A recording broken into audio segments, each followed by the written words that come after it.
Gut health, immunity ఏంటి? అసలు ఈ గట్ హెల్త్ని మనము డైజెస్టివ్ సిస్టంలో మన పేగులలో మంచి బ్యాక్టీరియా, చెడు బ్యాక్టీరియా అనేది ఉంటుంది.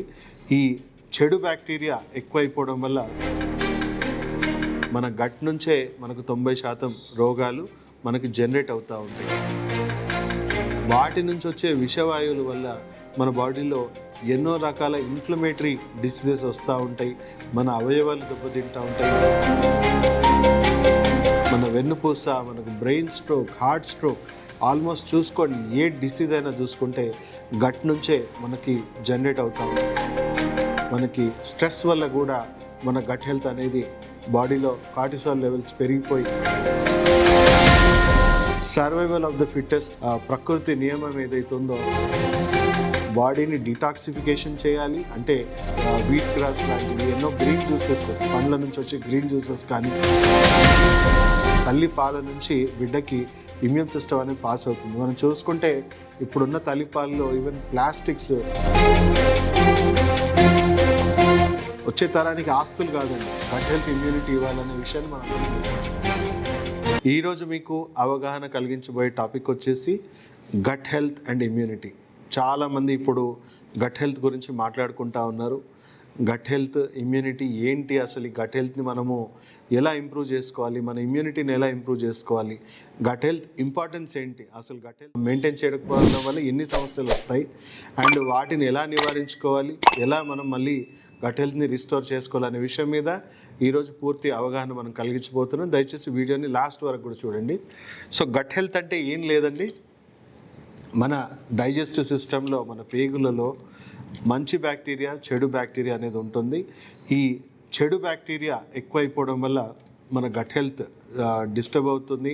డిస్టర్బ్ అవ్వడం వల్ల మనకు 70% ఇమ్యూన్ సిస్టమ్ కూడా మన గట్లోనే ఉంటుంది. కాబట్టి మన రోగ నిరోధక శక్తి కూడా ఐదర్ వీక్గా ఫంక్షన్ చేయడము లేదా ఓవర్ రియాక్ట్ అయ్యి మనకి ఆటో ఇమ్యూన్ డిసార్డర్స్ కూడా తీసుకురావచ్చు.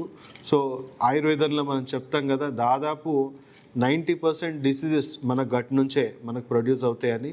అది అక్షరాల నిజమండి. మన గట్ నుంచే మనకు 90% రోగాలు మనకి జనరేట్ అవుతూ ఉంటాయి. సో మన రోగ నిరోధక శక్తికి కూడా అది ఇల్లు లాంటిది. సో గట్ హెల్త్ ఇంబ్యాలెన్స్ వల్ల మన బాడీలో వ్యర్థాలు, కాలుష్యం చేరుకొని వాటి నుంచి వచ్చే విషవాయువుల వల్ల మన బాడీలో ఎన్నో రకాల ఇన్ఫ్లమేటరీ డిసీజెస్ వస్తూ ఉంటాయి. మన అవయవాలు దెబ్బతింటూ ఉంటాయి, మన స్ట్రక్చర్ దెబ్బతింటూ ఉంటుంది. మన వెన్నుపూస, మనకు brain stroke, heart stroke, almost చూసుకోండి ఏ డిసీజ్ అయినా చూసుకుంటే గట్ నుంచే మనకి జనరేట్ అవుతూ ఉంటాయి. ఏ జీవనశైలి వ్యాధి తీసుకున్నా, ఏ అంటువ్యాధి తీసుకున్నా కూడా మన గట్ హెల్త్ ఇంబ్యాలెన్స్ అని మనం చెప్పుకోవచ్చు. అక్షరాల డయాబెటీస్ లాంటివి కూడా మన గట్కి ఎంతో లింక్ అయి ఉన్నాయి. మన జీవనశైలి వ్యాధులన్నీ కూడా లింక్ అయి ఉన్నాయి. సో ఈ గట్ హెల్త్ని ఎలా పాడు చేసుకున్నాం మనము అని అంటే, దాదాపు ఈరోజే పాడు చేసుకోలేదండి. మనము గత 30-40 సంవత్సరాలుగా ప్రకృతి సహజమైన ఆహారాన్ని మనం మానేసి పెస్టిసైడ్స్, కెమికల్స్ని మన ఆహారంలో మనం భుజించడం, మనం తీసుకుంటున్న పాలు, మీట్ అన్నిట్లో కూడా విపరీతంగా యాంటీబయాటిక్స్ మన ఆహారంలో జోడించుకోవడము. అలాగే మనం చూసుకుంటే ఈ 30-40 ఇయర్స్ నుంచే యాంటీబయాటిక్స్ కానీ, పెయిన్ కిల్లర్స్ కానీ, పారాసిటమాల్ లాంటి ఎన్నో ఔషధాలు మనము మన శరీరానికి అవసరం ఉన్నా లేకపోయినా వాడేసి మన గట్ని బాగా డ్యామేజ్ చేసుకున్నాం. అండ్ చూసుకుంటే రకరకాల పొల్యూషన్స్ కానీ ఇవన్నీ కూడా మనకి స్ట్రెస్ వల్ల కూడా మన గట్ హెల్త్ అనేది బాడీలో కార్టిసాల్ లెవెల్స్ పెరిగిపోయి న్యాచురల్గానే ఇన్ఫ్లమేషన్, యాసిడ్స్ అనేవి జనరేట్ అవుతూ ఉంటాయి. సో పూర్తిగా మన జీవన శైలిని మనం మార్చుకోవడం వల్ల మన గట్ బ్యాక్టీరియా అనేది చాలా డ్యామేజ్ అయింది. ఎన్నో strains of healthy gut bacteria మనం ఆల్రెడీ కోల్పోయాం. ఇవన్నీ ఎవల్యూషన్ ప్రాసెస్లో మన గట్, మన ఇమ్యూనిటీ డెవలప్ అవుతూ పోవాల్సింది. మనము ఇప్పుడు దానివల్ల అంటే ఇప్పుడు ఈ మోడర్నైజేషన్ వల్ల మనం మన గట్ని, మన ఇమ్యూనిటీని స్థాయిని మనం తగ్గించుకున్నాం. సో దానివల్ల మనము ఎన్నో అంటువ్యాధులు ఏవైతే మనము ఓవర్కమ్ అయిపోయి మన ఇమ్యూన్ సిస్టమ్ బాగా దానికంటే ఎక్కువగా అధిగమించిన ఎన్నో వైరస్ బ్యాక్టీరియా కూడా యాంటీబయాటిక్ రెసిస్టెన్స్ వల్ల అవి మళ్ళీ మన మీదే తిరగబడి లాగా మనం వీక్గా మారిపోయాము. అండ్ ముందు ముందు కొత్తగా వచ్చే వైరస్ బ్యాక్టీరియాకి మన శరీరాలు సిద్ధంగా లేవు, తట్టుకునే శక్తి సామర్థ్యాలు లేవు. So survival of the fittest అనే ఏదైతే ప్రకృతి నియమం ఏదైతే ఉందో దానివల్ల ఎవరైతే మంచి ఇమ్యూనిటీ లేదో వాళ్ళందరికీ ఏదో ఒక రకమైన వ్యాధితో వాళ్ళు త్వరగా మరణించడానికి దగ్గర అవుతా ఉన్నారనే విషయం మనం అందరం తెలుసుకోవాలి. So survival of the fittest అంటే ఏంటి, మనం ఎలా మళ్ళీ మన గట్ హెల్త్ని కానీ మన ఇమ్యూన్ సిస్టమ్ కానీ ఇప్పుడు ఉన్న పలంగా ఎలా మనం డెవలప్ చేసుకోవాలి, అండ్ వచ్చే తరాన్ని అట్లీస్ట్ మనం వాళ్ళని ఈ గట్ హెల్త్ ఇమ్యూనిటీని ఎలా మనం పెంపొందించుకోవాలి అనే విషయం మీద మనం తెలుసుకోబోతున్నాం. సో షార్ట్ కట్ అంటూ ఏది లేదు, బాడీని డిటాక్సిఫికేషన్ చేయాలి. అంటే వీట్ గ్రాస్ లాంటివి ఎన్నో గ్రీన్ జ్యూసెస్, పండ్ల నుంచి వచ్చే గ్రీన్ జ్యూసెస్ కానీ మనం ఫాలో అవడం వల్ల మనకి డిటాక్సిఫికేషన్ అవుతుంది.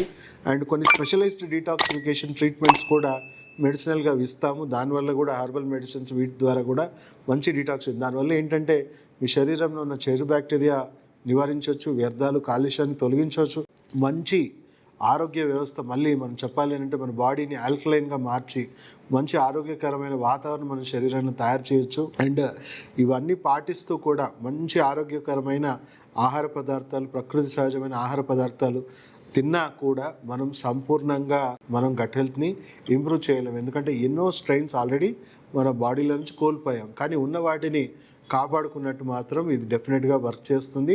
ఇప్పుడు ప్రస్తుతం మనకు గట్ హెల్త్ సంబంధించిన ఎన్నో సప్లిమెంట్స్ మార్కెట్లో ఉన్నాయి. అవి ఎక్కడి నుంచి వస్తున్నాయి అని మీరు ఎప్పుడన్నా మిమ్మల్ని మీరు ప్రశ్నించుకున్నారా? ఏంటి అవి ఎక్కడి నుంచి వస్తున్నాయి అంటే, ఇప్పటికి కూడా అడవులలో బతుకుతున్న ప్రజాతులు ఏవైతే ఉన్నాయో, అంటే యానిమల్స్ కానీ ఆ మనుషులు కానీ, అంటే ఎవరైతే అడవి మనుషులు కానీ వాళ్ళ మలమూత్రాల నుంచి మళ్ళీ కొత్త బ్యాక్టీరియా స్ట్రెయిన్స్ని మనం తీసుకొని అవి ల్యాబ్లో కల్చర్ చేసి మనం ఎన్నో ప్రోబయోటిక్ ప్రీబయోటిక్ సప్లిమెంట్స్ ఇప్పుడు మార్కెట్లో అందుబాటులో ఉన్నాయి. వాటి వల్ల మళ్ళీ ఏవైతే మనం కోల్పోయిన బ్యాక్టీరియా ఏదైతే ఉందో హెల్దీ బ్యాక్టీరియాని మళ్ళీ మెల్లిమెల్లిగా మనం రివైవ్ చేసుకోవచ్చు. ఆ హాస్పిటల్ అయితే మేము మీకు పూర్తిగా అన్ని రకాలుగా చెకప్ చేశాకనే సరైన మెడిసిన్స్ మేము ఇవ్వడం జరుగుతుంది. అలాగే ఇమ్యూన్ సిస్టమ్ కూడా చూసుకుంటే మన ఇమ్యూనిటీ చాలా మటుకు హైపర్ యాక్టివ్ కానీ ఆటో ఇమ్యూనిటీ లేదా వీక్గా మారిపోయింది. అలాంటి వారికి కూడా వేరే జంతువులు వారి పిల్లలకి ఇచ్చుకొని, అంటే ఇమ్యూనిటీ ఎలా పాస్ అవుతుందండి, మన పాల ద్వారా, అంటే తల్లి పాల నుంచి బిడ్డకి ఇమ్యూన్ సిస్టమ్ అనేది పాస్ అవుతుంది. మనం చూసుకుంటే ఇప్పుడున్న తల్లిపాలలో ఈవెన్ ప్లాస్టిక్స్, క్యాన్సర్ కారకాలు కూడా మనం చూస్తూ ఉన్నాం.